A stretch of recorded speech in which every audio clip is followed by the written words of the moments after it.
ಎಲ್ಲರಿಗೂ ನಮಸ್ಕಾರ. ಇಡೀ ವಾರದ ಕೆಲಸಗಳು ಒತ್ತಡಗಳು ಅದು ಏನೇ ಇದ್ದರೂ ಎಲ್ಲ ಬದಿಗೊತ್ತಿ ಇವತ್ತು ನಾವು ನಮ್ಮ ಬೆಂಗಳೂರನ್ನು ಸುತ್ತಾಡೋಣ ಅಂತ ಅಂದು ಹೊರಟ್ವಿ. ಹಾಗೆ ಇವತ್ತು ವೀಕೆಂಡ್ ಆಗಿದ್ದರಿಂದ ಟ್ರಾಫಿಕ್ ತುಂಬ ಕಮ್ಮಿ ಇತ್ತು, ಎಲ್ಲೂ ಟ್ರಾಫಿಕ್ ಕಾಣ್ತಾ ಇರಲಿಲ್ಲ. ಅಷ್ಟು ನಾವು ಬೆಂಗಳೂರನ್ನು ಸುತ್ತಾಡಬೇಕು ಅಂದರೆ ಬೆಳಗ್ಗೆ ಶನಿವಾರ ಅಥವಾ ಭಾನುವಾರ ಬರಬೇಕಾಗತ್ತೆ. ಟ್ರಾಫಿಕಲ್ಲಿ ಯಾವುದೇ ಗಾಡಿಗಳು ಕ್ಯೂ ನಿಂತಿರೋದು ಕಾಣಿಸ್ಲಿಲ್ಲ, ರೋಡೆಲ್ಲ ಖಾಲಿ ಕಾಣಿಸ್ತಾ ಇತ್ತು. ಮುಂದೆ ಹೋಗ್ತಾ ನಾವು ಚರ್ಚ್ ಸ್ಟ್ರೀಟಿಗೆ ಹೋದ್ವಿ. ಹಾಗೆ ಹೋಗ್ತಾ ನೋಡಿದ್ರೆ ಎಲ್ಲರೂ ಫೋಟೋಶೂಟ್ ಮಾಡಿಸ್ತಾ ಇದ್ರು, ತುಂಬ ಜನ ಫೋಟೋಶೂಟ್ ಮಾಡಿಸ್ತಾ ಇದ್ರು. ಎಲ್ಲಿ ನೋಡಿದ್ರು ಕ್ಯಾಮ್ರಾ ಇಟ್ಕೊಂಡು ಫೋಟೋಶೂಟ್ ಮಾಡೋದು, ರೀಲ್ಸ್ ಮಾಡೋದು, ಹೀಗೆ ತುಂಬ ಕಾರ್ಯಕ್ರಮಗಳೇ ನಡೀತಾ ಇತ್ತು ಅಲ್ಲಿ. ಹಾಗೆ ಚರ್ಚ್ ಸ್ಟ್ರೀಟ್ ಅಂದ ತಕ್ಷಣ ಅಲ್ಲಿ ಫೋಟೋ ತೆಗೆಸ್ಕೊಳೋದಾಗಲಿ ವಿಡಿಯೋ ಮಾಡ್ಕೊಳೋದಾಗಲಿ ಮಾಡ್ತಾಯಿದ್ರು. ಅಂಥ ವಿಶೇಷವಾದದ್ದೇನಲ್ಲ. ಆದರೆ ರಸ್ತೆ ಬದಿಲಿ ಎಷ್ಟು ಕಸ ಇತ್ತು ಅಂದರೆ ಚರ್ಚ್ ಸ್ಟ್ರೀಟಲ್ಲಿ ತುಂಬ ಇತ್ತು. ತಿಂದಿದ್ದು ಕುಡಿದಿದ್ದು ಅದನ್ನೆಲ್ಲ ವೇಸ್ಟ್ ಏನಿರುತ್ತಲ್ಲ ಡಸ್ಟ್ಬಿನ್ಗಳು ಇಟ್ಟಿದ್ದಾರೆ ಎಲ್ಲ ಕಡೆನೂ. ಡಸ್ಟ್ಬಿನ್ನಿಗೆ ಹಾಕಿದ್ರೆ ಮುಗೀತು. ನೋಡಿ, ಎಲ್ಲ ಕಡೆನೂ ಡಸ್ಟ್ಬಿನ್ಗಳು ಇಟ್ಟಿದ್ದಾರೆ, ಕೆಳಗಡೆ ಎಲ್ಲ ಹಾಕ್ತಾರೆ. ಮತ್ತು ಅಲ್ಲೇ ನಿಂತ್ಕೊಂಡು ಫೋಟೋಶೂಟ್ ಮಾಡಿಸ್ಕೊಳೋದು, ವಿಡಿಯೋ ತೆಕ್ಕೊಳ್ಳೋದು ಇದೆಲ್ಲ ಮಾಡ್ತಾಯಿದ್ರು. ಆ ಚರ್ಚ್ ಸ್ಟ್ರೀಟ್ನ ಒಂದು ರೌಂಡ್ ಹಾಕ್ಕೊಂಡು ನಾವು ಪುನಃ ಮತ್ತೆ ಅದೇ ರೋಡಿಗೆ ಬಂದ್ವಿ. ಹಾಗೆ ಕೆಲವೊಂದು ಫೋಟೋಗಳನ್ನ ತೆಕ್ಕೊಂಡು ಮತ್ತೆ ನಾವು ಮುಂದೆ ಹೋದ್ವಿ. ಲೈಕ್, ಶೇರ್, ಕಮೆಂಟ್ ಮಾಡಿ, ಹಾಗೆ ಸಬ್ಸ್ಕ್ರೈಬ್ ಮಾಡೋದನ್ನು ಮರಿಬೇಡಿ. MG road, brigade road, church street ಇದನ್ನೆಲ್ಲ ಸಂಜೆ ನೋಡೋದಕ್ಕೆ ತುಂಬ ಚೆನ್ನಾಗಿರುತ್ತೆ. ಎಲ್ಲ ಕಡೆ ಲೈಟಿಂಗ್ಸ್ ಹಾಕಿರ್ತಾರೆ. ಆದರೆ ಏನು ಮಾಡೋದು, ಸಂಜೆ ಟ್ರಾಫಿಕ್ ಪ್ರಾಬ್ಲಮ್ಮು. ಇಲ್ಲಿ ಮಳೆ ಬಂದುಬಿಟ್ರಂತೂ ಸಮಸ್ಯೆಗೆ ಸಿಕ್ಕಾಕೊಂಡ್ಬಿಡ್ತೀವಿ.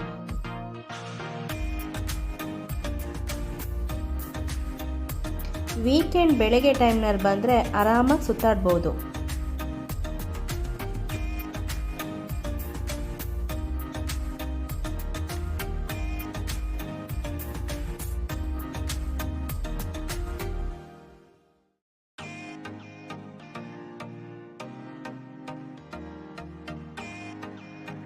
ಒಂದು ಖುಷಿ ಏನಂದರೆ ಎಲ್ಲ ಕಡೆ ಹಸಿರು ಮರಗಳು, ಗಿಡಗಳು ಎಲ್ಲ ಚೆನ್ನಾಗಿ ಬೆಳೆದಿದ್ವು.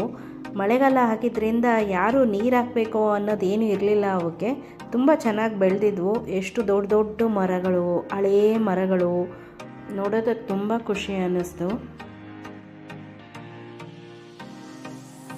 ನೋಡಿ, ನಮ್ಮ ಯುದ್ಧ ವಿಮಾನ ತೇಜಸ್ನ ಒಂದು ಮಾಡೆಲ್ ಇಟ್ಟಿದ್ದಾರೆ ಅಲ್ಲಿ. ಮೇ 4, 2003ರಲ್ಲಿ ಆಗಿನ ಪ್ರಧಾನಮಂತ್ರಿಯಾಗಿದ್ದ ಅಟಲ್ ಬಿಹಾರಿ ವಾಜಪೇಯಿ ಅವರು ಈ ಯುದ್ಧ ವಿಮಾನಕ್ಕೆ ತೇಜಸ್ ಅಂತ ನಾಮಕರಣ ಮಾಡಿದರು. ತೇಜಸ್ ಅಂದರೆ ಪ್ರಕಾಶಮಾನವಾದದ್ದು ಅಂತಂದು. ಇದನ್ನು ನೋಡಿ ತುಂಬ ಖುಷಿ ಆಯಿತು. ದಯವಿಟ್ಟು ಸಬ್ಸ್ಕ್ರೈಬ್ ಮಾಡ್ಕೊಂಡು ನೋಡಿ, ನಿಮಗೆ ನಾನು ಮಾಡೋ ವಿಡಿಯೋಗಳದೆಲ್ಲ ನೋಟಿಫಿಕೇಷನ್ ಬರುತ್ತೆ. ಹಾಗೆ ಈ ಚಾನಲ್ಗೆ ಸಪೋರ್ಟ್ ಮಾಡಿ. ಹಾಗೆ ಮುಂದೆ ಬರ್ತಾ ಒಂದು ದೊಡ್ಡ ಮರ ನೋಡಿದೆ. ಹಲ್ದ ಮರ ಅಂತ ಕಾಣುತ್ತೆ, ತುಂಬ ದೊಡ್ಡದಾಗಿತ್ತು. ಎಷ್ಟು ಹರಡ್ಕೊಂಡಿತ್ತು ಅಂದರೆ ಆ ರೋಡಿನ ಮುಕ್ಕಾಲು ಭಾಗ ಆ ಮರದ ರೆಂಬೆ ಕೊಂಬೆಗಳೇ ತುಂಬ್ಕೊಂಡ್ಬಿಟ್ಟಿತ್ತು.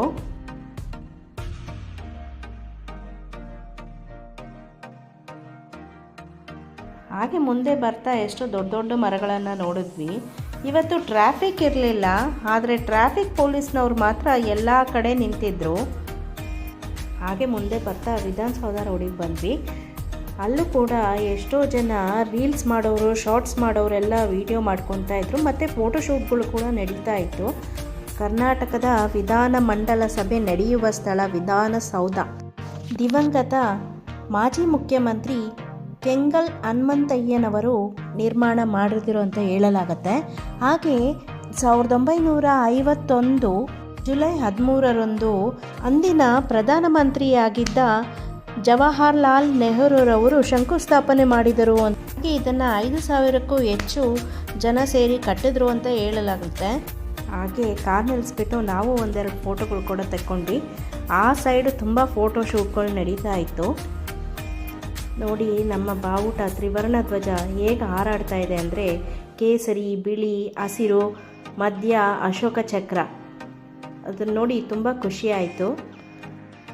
ಈ ನಮ್ಮ ತ್ರಿವರ್ಣ ಧ್ವಜ ಬಾವುಟ ನೋಡಿ ನನಗೆ ಒಂದು ಪದ್ಯ ನೆನಪಾಯಿತು.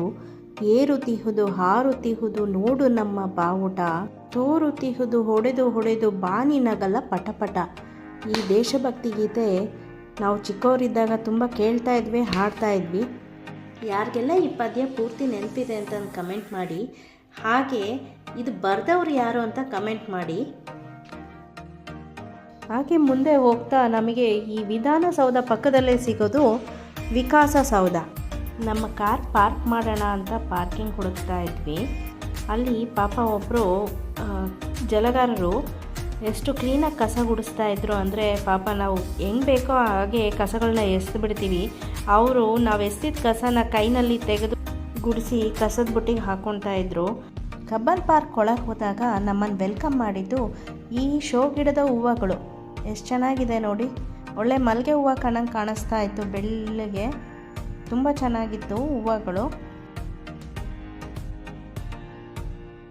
ಹಾಗೆ ಮುಂದೆ ಹೋಗ್ತಾ ನನ್ನ ಕಣ್ಣಿಗೆ ಬಿದ್ದಿದ್ದು ಸ್ಟೇಟ್ ಸೆಂಟ್ರಲ್ ಲೈಬ್ರರಿ. ನೋಡಿ ಎಷ್ಟು ಚೆನ್ನಾಗಿದೆ ಅಂತ ಅಂದು.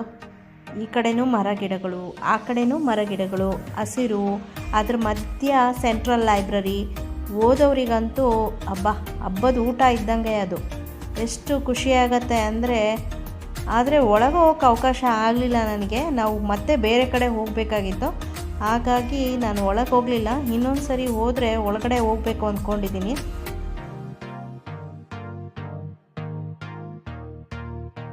ಪಾರ್ಕ್ ಒಳಗೆ ಹೋಗ್ತಾ ನೋಡಿದ್ರೆ ಎಷ್ಟೊಂದು ಜನ ವಾಕ್ ಮಾಡೋರು, ಜಾಗಿಂಗ್ ಮಾಡೋರು, ಸ್ಕೇಟಿಂಗ್ ಮಾಡೋರು, ಎಷ್ಟು ಜನನ ನೋಡಿದ್ವಿ. ಬೆಳಗ್ಗೆ ಆಗಿದ್ದರಿಂದ ತುಂಬ ಜನ ಕ್ರೌಡ್ ಇತ್ತು. ಇವತ್ತು ವೀಕೆಂಡ್ ಆಗಿದ್ದರಿಂದ ಎಲ್ಲ ಕಡೆ ಮರಗಳು. ಇಲ್ಲಿ ನೋಡಿ ಶೋ ಗಿಡ, ಇದು ಕೆಳಗಡೆಯಿಂದ ಹೂ ಬಿಡತ್ತೆ ಅನ್ಸುತ್ತೆ, ಮೊಗ್ಗಾಗಿತ್ತು. ಬೇರೆ ಕಡೆ ನೋಡೋಣ ಅಂದರೆ ಎಲ್ಲ ಕಡೆನೂ ಸೇಮ್ ಅದೇ ಥರ ಮೊಗ್ಗಿನ ಥರನೇ ಕೆಳಗಡೆ ಜೋತ್ ಬಿದ್ದಿತ್ತು ಆ ಹೂವು. ಎಷ್ಟು ದೊಡ್ಡ ದೊಡ್ಡ ಮರಗಳು. ಇಲ್ಲಿ ನೋಡಿ, ಇಲ್ಲಿ ಉದ್ದಕ್ಕೂ ಹಾಕಿದ್ದಾರೆ ಇದೇ ಸೇಮ್ ಶೋ ಗಿಡಗಳನ್ನ. ತುಂಬ ಚೆನ್ನಾಗಿದೆ. ದೊಡ್ಡ ದೊಡ್ಡ ಮರಗಳು, ನೇರಳೆ ಹಣ್ಣಿನ ಮರಗಳು. ಎಲ್ಲ ಕಡೆನೂ ನೇರಳೆ ಹಣ್ಣುಗಳು ಬಿದ್ದಿತ್ತು. ನೇರಳೆ ಹಣ್ಣು, ಅದರದ್ದು ಬೀಜಗಳು ಎಷ್ಟೊಂದಿತ್ತು, ಎಷ್ಟೊಂದು ಮರಗಳು. ಇದನ್ನು ನೋಡಿ ಕಣ್ಣಿಗೆ ಹಬ್ಬ ರೀ, ಮನಸ್ಸಿಗೆ ತಂಪು, ಕಣ್ಣಿಗೆ ಹಬ್ಬ.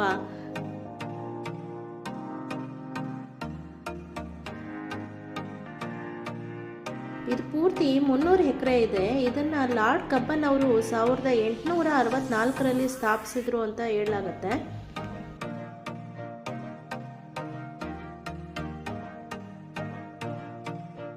ಬೆಳಗಿನ ವಾಕಿಂಗ್ ಪ್ರಿಯರಿಗೆ, ಹಾಗೆ ಬೇರೆ ಎಕ್ಸಸೈಸ್ ಮಾಡೋರಿಗೆ, ಮತ್ತು ಈ central library, state central library ಇರೋದ್ರಿಂದ ಓದುಗರಿಗೆ ಮಾಡಿಸಿದ ಜಾಗ ಇದು. ಎಷ್ಟು ಸರಿ ಬಂದರೂ ಈ ಕಬ್ಬನ್ ಪಾರ್ಕಿಗೆ ಬೇಜಾರಾಗೋದೇ ಇಲ್ಲ. ಇದನ್ನು ಒಂದೇ ಸರಿ ಪೂರ್ತಿ ಸುತ್ತಿ ನೋಡೋದಕ್ಕಂತೂ ಸಾಧ್ಯ ಆಗೋದೇ ಇಲ್ಲ, ಅಷ್ಟು ವಿಶಾಲವಾಗಿದೆ ಇದು. ಎಲ್ಲ ಗಿಡಕ್ಕೂ ಸ್ಪ್ರಿಂಕ್ಲರಲ್ಲಿ ನೀರು ಬಿಟ್ಟಿದ್ರು. ನೋಡಿ ಈ ಗಿಡದಲ್ಲಿ ಎಷ್ಟೊಂದು ಥರದ ಹಸಿರುಗಳಿದೆ ಅಂತ ಅಂದು. ಹಾಗೆ ನಾವು ಪೂರ್ತಿ ಎಲ್ಲ ಸುತ್ತಕೊಂಡು ಮತ್ತೆ ನಮ್ಮ ಪಾರ್ಕಿಂಗ್ ಜಾಗಕ್ಕೆ ಬಂದ್ವಿ. ಈ ಅಕ್ಕಪಕ್ಕದ ಮರಗಳನ್ನ ನೋಡ್ತಾ ಇದ್ರೆ ಈ ರೋಡಲ್ಲಿ ನಮ್ಮ ಊರು ನೆನಪಾಗ್ಬಿಡ್ತು. ಎಷ್ಟು ದೊಡ್ಡ ದೊಡ್ಡ ಮರಗಳು. ನಮ್ಮೂರಿನಲ್ಲೂ ಕೂಡ ಇದೇ ಥರ ದೊಡ್ಡ ದೊಡ್ಡ ಮರಗಳಿತ್ತು. ಈಗ ಎಲ್ಲ ಕಡಿದು ಬಿಟ್ಟಿದ್ದಾರೆ ಮರಗಳನ್ನ. ಇಲ್ಲಿಂದ ನಾವು ಮುಂದೆ ಎಲ್ಲೋದ್ವಿ ಅಂತ ಗೊತ್ತಾಗಬೇಕು ಅಂದರೆ ನೆಕ್ಸ್ಟ್ ವ್ಲಾಗ್ನ ನೋಡಿ. ಧನ್ಯವಾದಗಳು.